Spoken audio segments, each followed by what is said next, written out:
ఛత్రపతి శివాజీ మహారాజ్ ఆ పేరు లేకుండా మన భారతదేశ చరిత్ర లేదు. ఎందుకంటే ఆయన లేకపోతే మన దేశం ఎప్పుడూ ఆఫ్ఘనిస్తాన్ లాగా ఇరాన్ లాగా అయిపోయి ఉండేది. భారతదేశం అంటే ఛత్రపతి శివాజీ మహారాజ్. అటువంటి శివాజీ మహారాజ్ జన్మించేసరికి వాళ్ళ నాన్న వైపు తాత, అమ్మ వైపు తాత వాళ్ళంతా మహమ్మదీయుల పరిపాలనలో వాళ్ళ దగ్గర సామంతులుగా, వాళ్ళ దగ్గర సైన్యాధిపతులుగా పనిచేస్తూ ఉన్నారు. అలాంటి కుటుంబంలో పుట్టాడు.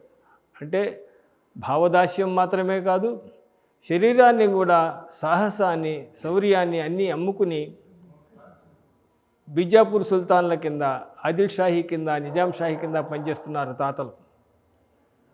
అలాంటి సమయంలో షాహాజీ జిజియామాత యొక్క పుత్రుడుగా 1630లో జన్మించాడు ఆయన. వాళ్ళమ్మ తనని గర్భంతో ఉన్నప్పుడు నిత్యము కూడా భవానీ మాతని శివాయి మాత అని పిలుస్తుంది. జిజియామాత భవానీ మాతని శివాయి మాత. శివాయి మాతని రోజు ప్రార్థన చేస్తుండేది. నా గర్భస్థ శిశువు హైందవ సామ్రాజ్యాన్ని స్థాపించాలి, ఈ దేశమంతా హైందవ సామ్రాజ్యమే ఉండాలి, హిందూ పదపాదషాహి కావాలి నా కుమారుడు అని ఆ విధంగా రోజు పూజ చేసింది. మన భారతదేశం యొక్క అదృష్టం కొడుకే పుట్టాడు. కూతురు పుట్టుండే ఏదో మనకి తెలియదు. కొడుకే పుట్టాడు. ఆ రోజు ఈ స్కాన్లు ఇవేం లేవు, కానీ కొడుకే పుడతాడని ఆవిడకి చాలా నమ్మకం. పెరిగి పెద్దవాడయ్యాడు. తల్లి అనుకున్నట్టుగా భారతదేశంలో హైందవ సామ్రాజ్యాన్ని నిర్మాణానికి పూర్తిగా పునాది వేశాడు, పట్టాభిషిక్తుడయ్యాడు. తల్లి కోరిక మేరకేమో ఏమో కానీ ఎప్పుడు కూడా అతను తల్లి ఎలాగైతే శివాయి మాత అంటుందో తను ప్రతిరోజు జై భవాని అనకుండా ఆటలాడేవాడు కాదు చిన్నప్పటి నుంచి. అదే యుద్ధంలో కూడా వచ్చింది. జై భవాని అంటే కానీ యుద్ధం మొదలు పెట్టాడు. ఇతను కోట జయిస్తే అందరూ కూడా జై భవాని అని అంటారు. మోడీ గారికి కూడా అదే అలవాటు. ఈ జై భవాని అన్న తర్వాత శివాజీ సైనికులు జై భవానీతో పాటు వీర శివాజీ అనేవారు. జై భవానీ వీర శివాజీ, ఇది రణ నినాదం వాళ్ళది. శ్రీకృష్ణ భగవానుడు మనకి గొల్ల పిల్లాడిగా చూసాం, బృందావనంలో కేళి చూసాం, ఆటలాడుకోవడం చూసాం. తర్వాత పార్థుడికి స్నేహితుడిగా చూసాం, భగవద్గీత ఆచార్యుడిగా చూసాం. అంత యుద్ధాలు చేసి ఆటలాడుకునే గొల్లపీడ పిల్లవాడు జగద్గురు అనే పదం మొట్టమొదట ఆయన చూస్తేనే వచ్చింది. యుద్ధం చేసే మనిషికి, వెన్న తినే మనిషిని, దొంగ వెన్న తినే మనిషిని ఆయన జగద్గురు అనే పదం మనకి సాహిత్యంలో మొట్టమొదట శ్రీకృష్ణ భగవానుతోనే మొదలైంది. అలాగే రాజ్యాలు మన దేశంలో ఎన్ని ఉన్నాయి, అయినప్పటికీ కూడా ఛత్రపతి అనే పేరు శివాజీతోనే మొదలైంది. అలాగే శివాజీ కూడా యోగిరాజు. సమర్థ రామదాస్ పేరు మీరు అంతా వినే ఉంటారు. ఆయన గురువు శివాజీ మహారాజుకి. ఆయన ప్రత్యేకంగా శివాజీ మహారాజు గురించి శ్రీమంత యోగి అని ప్రత్యేకంగా రాశాడు. శివాజీ మహారాజు అని రాయలే ఆయన, శ్రీమంత యోగి. అంటే శివాజీ ధ్యానంలో కూర్చుంటే పెద్ద యోగుల కన్నా మించిపోయేవాడు. ఆయనకేం తెలిసేది కాదు. సమర్థ రామదాస స్వామి ఛత్రపతి శివాజీ మహారాజు గురించి రాస్తూ యుద్ధ వ్యూహాలు అవన్నీ ఉన్నాయి, కానీ ఒక యోగిగానే ఆయన దేశాన్ని ఒక యుద్ధ వీరుడుగా, ఒక మహారాజుగా, ఒక యోగిగా 3 రకాలుగా ఉన్నాడు ఆయన. సంస్కృతాన్ని శివాజీ మహారాజు చాలా పోషించాడు. సంస్కృతానికి ఎన్ని చోట్ల నేర్పే ప్రయత్నం చేశాడో తెలియదు. చాలా ఆశ్చర్యం వేస్తుంది. ఇప్పటికే అది ప్రపంచంలో రికార్డు, చిన్న వయసులో ఇంత యుద్ధాలు చేస్తూ ఆయన. కాబట్టి ఆ విధంగా వ్యవసాయము, సంస్కృతము, కావ్యాలు, ఇంకా విషయాలు చాలా ఉన్నాయి. ఇంకా ముందు ఇంకోసారి తెలుసుకుందాము అవన్నీ.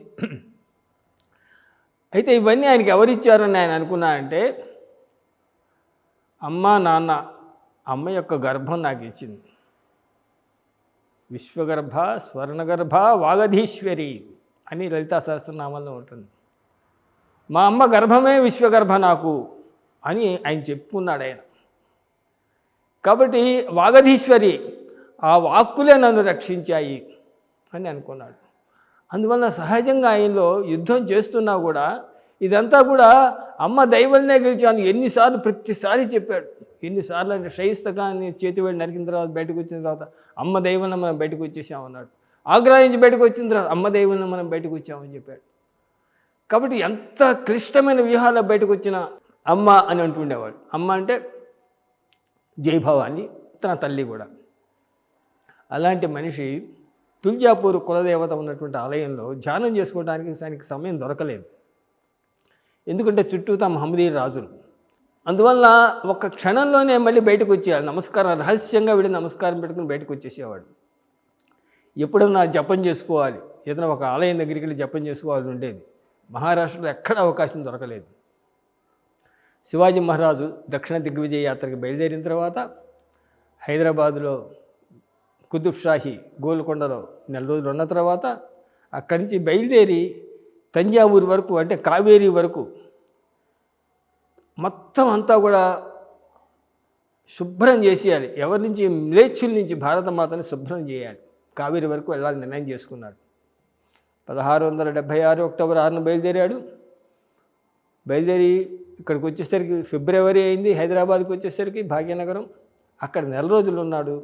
ఇక్కడికి మార్చి 24న శ్రీశైలం దర్శనానికి వచ్చాడు. వస్తూనే సరిగ్గా సరిపోయింది. ఇక్కడ యుద్ధ వాతావరణం లేదు, ఇక్కడ మనం జపం చేసుకోవచ్చు, ధ్యానం చేసుకోవచ్చు అని అనుకున్నాడు. అయితే ఆ విషయం ముందరే తెలిసి ఆయనకి ఇక్కడేం యుద్ధ వాతావరణం లేదని.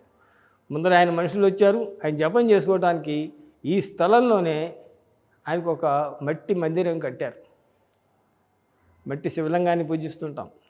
ఇదే స్థలంలో కూర్చుని జపం చేసుకునేవాడు. ఇదే స్థలం, ఆయన ఎక్కడైతే మీరు చూస్తున్నారో ప్రజలందరూ కూడా, భక్తులందరూ అదే స్థలంలో ఆయన కూర్చున్నాడు. ఎందుకంటే ఆ తర్వాత ఆయన వైబ్రేషన్స్ అన్ని క్యాచ్ చేయడానికి, దాన్ని స్వీకరించడానికి, ఎక్కడ కూర్చున్నాడని తిరగడానికి పెద్ద పెద్ద తపస్యాలురు గత 7-8 సంవత్సరాలుగా ఇక్కడ తిరిగారు. తిరిగి సరిగా ఇక్కడే కూర్చున్నాడని చెప్పి ఈ నిర్మాణం చేయడానికి ముందుగా అదే స్థలంలో కొబ్బరికాయ కొట్టి ఆ పాయింట్ని గుర్తుపెట్టుకుని తర్వాత నిర్మాణం చేశాం. ఇది శివాజీ మహారాజు రోజు దర్శనానికి వెళ్తుండేవాడు. అయితే అమ్మవారి ప్రత్యక్షం కాలేదు. అమ్మవారి ప్రత్యక్షం కాకపోతే శివాజీ మహారాజుకు చాలా బాధ. ఎందుకంటే అంటే దాని అర్థం ఏంటి? ఎక్కువసార్లు అమ్మవారి ప్రత్యక్షం అవుతూ ఉండేదని దాని అర్థం. కాబట్టి 8 రోజులు అయిన తర్వాత శివాజీ మహారాజుకి అమ్మవారి ప్రత్యక్షం కాలేదని ఆవేదన, దాంతో బాధ. ఆ బాధ ఎంత పెరిగిందంటే, నా తలకాయలో ఏదో దోషం ఉంది, ఏదో యుద్ధాలు చేస్తూ దోషం ప్రవేశించింది, అందువల్ల అమ్మవారి ప్రత్యక్షం కావట్లేదని శిరస్సు సమర్పించడానికి వెళ్ళాడు. ఖడ్గంతో తన శిరస్సు తను కత్తిరించి దేహం నుంచి పడేయడానికి. కానీ ఈలోగా సరిగ్గా ఆ సమయానికి అమ్మవారి ప్రత్యక్షమైందో ఏమో, కళ్ళు తిరిగి పడిపోతాడు శివాజీ కళ్ళు తిరిగి పడిపోవడం అనేది లేదు అసలు. చరిత్రలో ఆశ్చర్యం వస్తుంది మీరు చరిత్ర చదివితే. గడిపోయి గట్టిగా అరుస్తూ ఉంటే అప్పుడు భక్తులంతా, అంటే అతనితోటి సైనికులంతా విని లేచిన తర్వాత, అయ్యా మీరు ప్రసాదిత అంటున్నారు ఏమిటండి అని అడిగారు. అంటే అమ్మ ప్రత్యక్షమైంది. మమ ప్రసాదిత శస్త్ర అని ఆయన చేతిలో ఉన్న శస్త్రం, నేను ఇచ్చింది నీకు, ఇది ధర్మరక్షణకి బయలుదేరు, కూరు అంటే బయలుదేరు అని. ఈ మాటలు ఆయన నోటి నుంచి వచ్చాయని భక్తులు చెప్పి, శివాజీ సైనికులు చెప్పిన తర్వాత దాని రికార్డు కూడా, అంటే వాయిస్ రికార్డు కాదు, గ్రంథస్థంగా ఉన్నది. సరే శివాజీ మహారాజ్ మళ్ళీ వచ్చి ఇక్కడికి వచ్చి అన్ని సర్దుకుని తిరిగి బయలుదేరి మళ్ళీ తిరుపతిలో వెంకటేశ్వర స్వామి దర్శనం చేసుకుని అక్కడి నుంచి తంజావూరు వరకు మధ్యలో ఉన్నటువంటి 74 మైదాన దుర్గాలు, 12 గిరి దుర్గాలు, 86 దుర్గాలు సంవత్సరంన్నరలో జయించాడండి. అంటే హిందూ పాదషాహి కాకముందు ఆయన 250 వరకు దుర్గాలు, 19 ఏళ్ళు పట్టింది ఆయనకి. కానీ హిందూ అనే పదం యొక్క గొప్పతనం ఏమిటంటే, హిందూ పాదషాహి అయిన తర్వాత 86 దుర్గాలు 2 సంవత్సరాల లోపల జయించేశాడు. ఆయనకి ఆశ్చర్యం వేస్తుంది. అమ్మవారు ప్రత్యక్షమైంది, శ్రీశైలం మహిమ కూడా అది. అయితే ఆయన వెళ్ళిపోయాడు.